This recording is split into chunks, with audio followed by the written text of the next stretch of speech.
Kita tumbuh dalam dunia yang sibuk menunjuk keluar. Dari kecil, kita diajari bahwa kebahagiaan bisa ditemukan di pencapaian, pengakuan, atau kekayaan. Kita diajar untuk mengejar, bukan untuk kembali. Maka tidak heran, ketika jiwa mulai gelisah, kita pun mencarinya keluar, ke buku-buku tebal, ke tokoh-tokoh karismatik, ke tempat-tempat suci yang jauh dari rumah. Namun semakin jauh kita melangkah, semakin besar kehampaan yang terasa. Karena yang kita cari bukanlah sesuatu yang bisa disentuh oleh tangan atau ditunjukkan oleh orang lain. Yang kita cari adalah sesuatu yang selama ini berdiam di dalam diri, sunyi tapi penuh cahaya. Pencarian spiritual sering tersesat bukan karena niatnya salah, tetapi karena arahnya keliru. Kita berharap wahyu akan datang dari langit, padahal ia berbisik lembut dari kedalaman batin. Kita menunggu keajaiban yang mengubah dunia luar, padahal revolusi sejati terjadi jauh lebih sunyi, di dalam otak kita sendiri. Ada bagian dari diri kita yang selama ini terlupakan. Ia tidak besar, tidak mencolok, bahkan tidak tampak dari luar. Tapi ia memegang kunci kesadaran sejati. Di tengah gelapnya rongga otak, tersembunyi sebuah organ mungil, seukuran kacang polong, tapi menyimpan misteri yang mampu membelah realitas. Ia bernama kelenjar pineal. Dalam diamnya, pineal adalah penjaga gerbang antara dunia nyata dan yang tak terlihat. Ia bukan hanya struktur biologis, ia adalah titik temu antara tubuh dan jiwa, antara materi dan energi, antara manusia dan ilahi. Ketika kamu berhenti mencari keluar dan mulai menoleh ke dalam, kamu akan mulai merasakan sesuatu yang berbeda. Sebuah getaran halus, sebuah bisikan yang selama ini tertutup oleh keramaian pikiran. Dan saat kamu mulai mendengarkannya, kamu tidak akan menemukan jawaban dari luar, tapi kamu akan mengingat sesuatu yang sangat dalam. Sesuatu yang kamu tahu sejak awal, tapi terlupa karena terlalu lama terpisah dari dirimu sendiri. Suka sekali. Jadi, jika hatimu mulai bertanya, jangan buru-buru mencari jawabannya di luar. Duduklah, diamlah, dengarkan. Mungkin bukan jawaban yang kamu butuhkan, tapi pertemuan dengan dirimu yang sejati.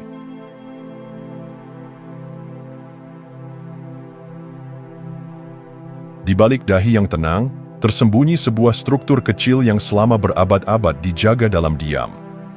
Bentuknya menyerupai biji pinus, tak lebih besar dari sebutir kacang, namun kehadirannya tercatat dalam ajaran-ajaran kuno di seluruh dunia. Mesir kuno menggambarkannya lewat mata Horus. Dalam ajaran Timur, ia dikenal sebagai mata ketiga, jendela batin yang mengintip ke dalam dimensi yang tak terjangkau oleh mata biasa.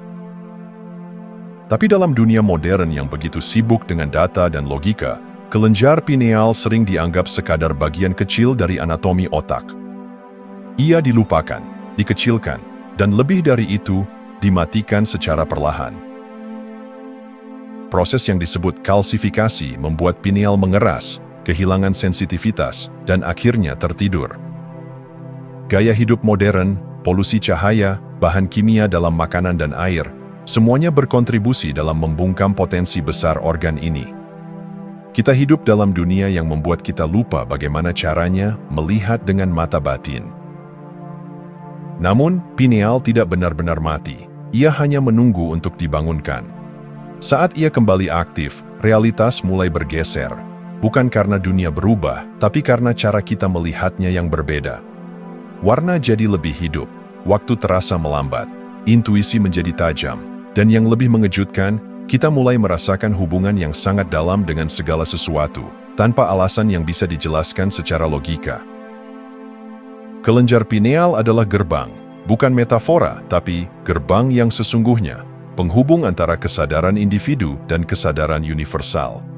Saat ia terbuka, kita tidak hanya tahu, kita mengalami. Kita tidak hanya percaya bahwa kita adalah bagian dari semesta, kita merasakannya dalam setiap denyut nadi. Jadi ketika kamu mulai merasa dunia luar tak lagi memuaskan dahagamu akan makna, mungkin itu pertanda bahwa gerbang ini mulai mengetuk dari dalam. Ia memanggilmu bukan untuk melihat lebih banyak, tetapi untuk melihat lebih dalam. Dan dari situlah perjalanan sejati dimulai. Bukan keluar, tapi ke dalam. bukan untuk mencari Tuhan di langit, tapi untuk menjumpainya dalam ruang paling hening dari pikiranmu sendiri.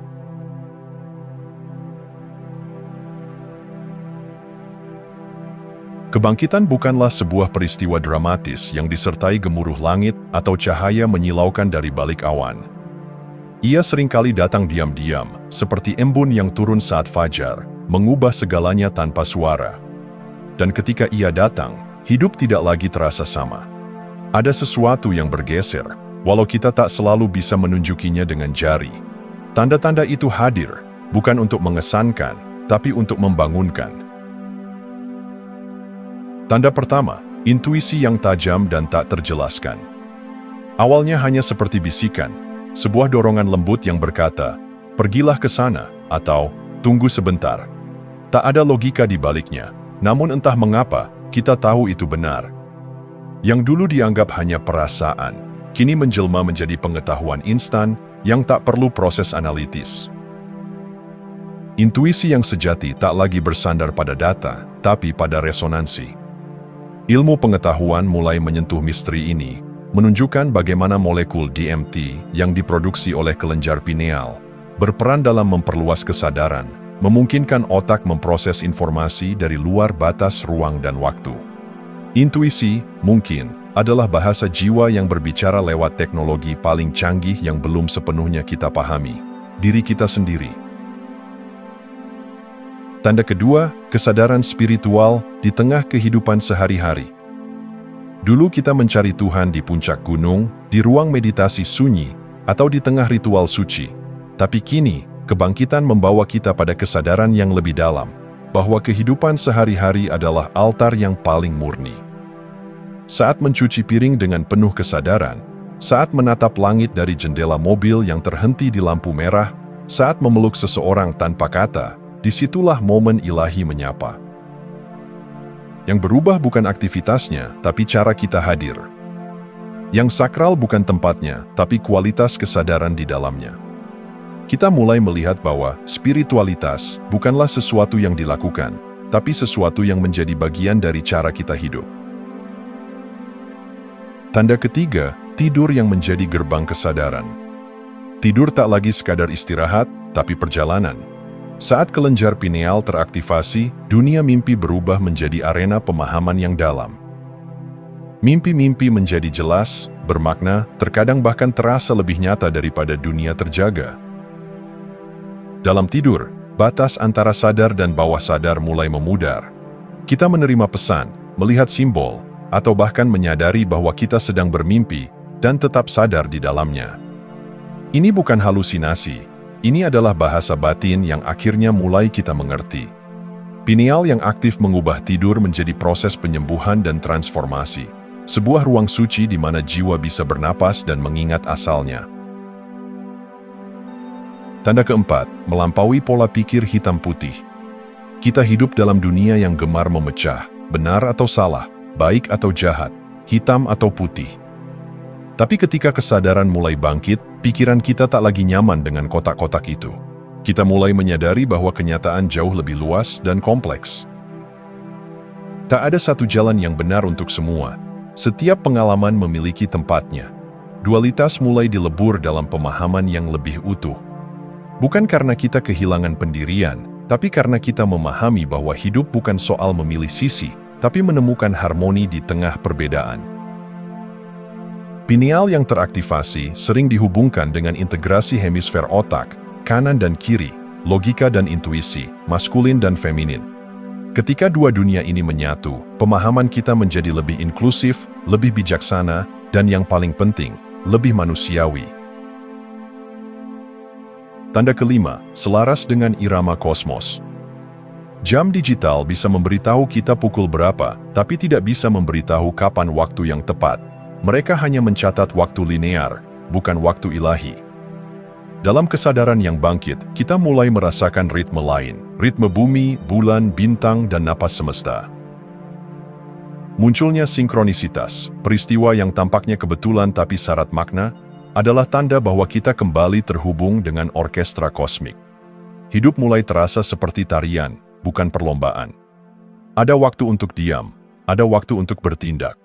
Dan kita tahu bedanya bukan karena kalender, tapi karena tubuh dan hati ikut berdetak bersama semesta.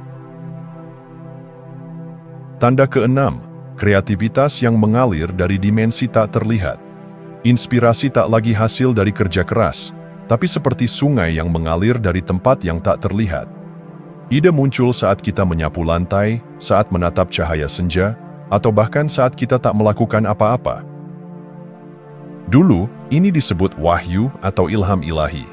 Kini, neuroscience mulai mengejar ketertinggalannya, menunjukkan bagaimana aktivasi pineal berhubungan dengan gelombang otak yang memfasilitasi kreativitas tinggi.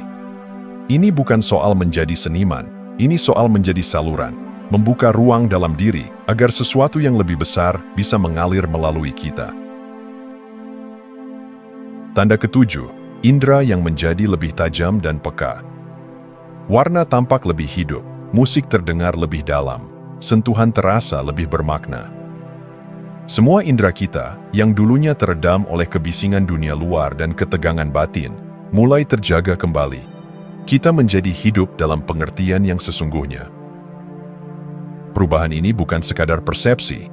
Penelitian menunjukkan bahwa pineal yang aktif meningkatkan produksi melatonin dan menyelaraskan ritme sirkadian, membuat tubuh lebih seimbang dan responsif.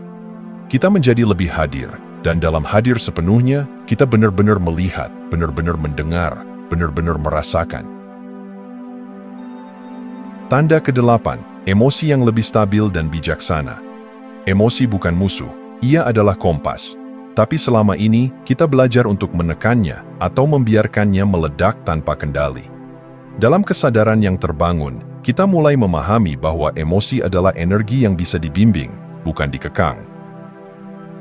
Marah, sedih, takut, semuanya masih datang, tapi kita tak lagi menjadi tawanan. Kita menghadapinya dengan kehadiran, bukan pelarian. Teknik-teknik kuno seperti pernapasan, meditasi, dan yoga yang kini terbukti secara ilmiah meningkatkan suplai darah ke pineal, menjadi alat untuk menyeimbangkan gelombang emosi dan menciptakan ruang batin yang lebih tenang. Ketika pineal aktif, kita lebih mampu melihat emosi, bukan hanya menjadi emosi. Dan dari sanalah lahir kedamaian. Tanda ke-9, pengetahuan yang datang tanpa belajar. Tiba-tiba kita tahu, bukan karena membaca, mendengar, atau mempelajari, tapi karena sesuatu dalam diri kita mengaksesnya secara langsung. Ini bukan sekadar intuisi, ini seperti mengunduh informasi dari tempat yang tak diketahui, namun terasa sangat akrab. Beberapa ilmuwan mulai berspekulasi bahwa kelenjar pineal bisa jadi adalah organ kuantum, penghubung antara kesadaran individu dan kesadaran universal. Ia seperti antena spiritual, menangkap gelombang informasi yang tak bisa ditangkap oleh panca indera biasa. Pengetahuan ini tidak datang untuk disimpan, tapi untuk dibagikan, untuk dihidupi. Ia membuat kita bertindak bukan karena tahu lebih banyak, tapi karena sadar lebih dalam. Kebangkitan bukanlah proses yang linier. Setiap tanda bisa muncul dalam urutan yang berbeda, pada waktu yang berbeda, dengan cara yang unik bagi setiap individu. Tapi satu hal pasti, begitu ia muncul, kamu tidak akan bisa kembali menjadi seperti sebelumnya. Bukan karena kamu berubah secara drastis, tapi karena kamu akhirnya menjadi siapa kamu sebenarnya. Dan mungkin jika kamu mendengar ini dengan mata yang terbuka dan hati yang bergetar, kamu sudah mulai merasakannya, diam-diam, sekarang.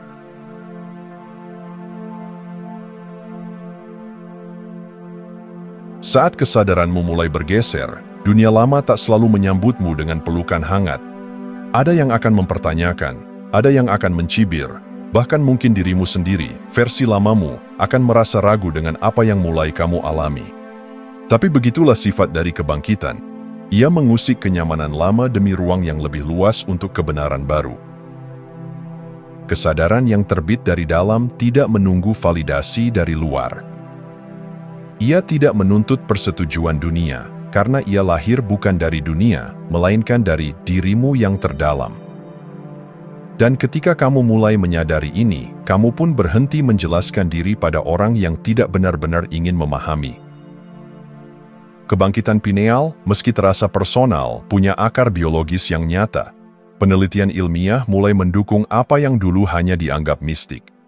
Aktivasi pineal berdampak pada kualitas tidur, stabilitas emosi, intuisi, bahkan persepsi akan realitas. Maka ketika kamu mulai melihat dunia dengan mata yang berbeda, itu bukan ilusi. Itu adalah hasil dari tubuh dan jiwa yang mulai selaras. Namun dunia lama akan meragukanmu. Ia akan berkata, itu hanya perasaan, atau itu tidak logis. Tapi kesadaran baru tidak butuh logika lama untuk membenarkannya. Ia membawa pemahaman langsung, sebuah kebenaran yang tidak perlu pembuktian, karena ia terasa terlalu nyata untuk disangkal. Kebangkitan ini bukan sesuatu yang harus dicari jauh-jauh. Ia tidak bersembunyi di balik ritual yang rumit atau ajaran yang asing. Ia ada di sini, di napasmu, di hatimu, di keheningan yang selama ini kamu abaikan. Kamu tidak perlu menciptakannya, kamu hanya perlu mengenalinya. Perhatikan baik-baik, mungkin kamu sudah mengalaminya. Saat kamu mulai merasakan kedamaian tanpa sebab, saat kamu tahu arah tanpa peta, saat kamu menangis tanpa sedih, tertawa tanpa alasan, itulah panggilan dari dalam, tanda bahwa kamu sedang bangkit. Secara diam-diam dan sekarang. Jika Anda masih menonton, saya ingin mengucapkan terima kasih. Jika video ini bermanfaat dan menambah wawasan, silahkan membagikan video ini dengan orang lain. Pertimbangkan juga untuk subscribe di channel ini, karena dukungan Anda akan sangat membantu dan berharga. Jangan ragu untuk berbagi pengalaman atau pemikiran Anda di kolom komentar. Semoga hari-hari Anda selalu dipenuhi dengan kelimpahan dan kebahagiaan.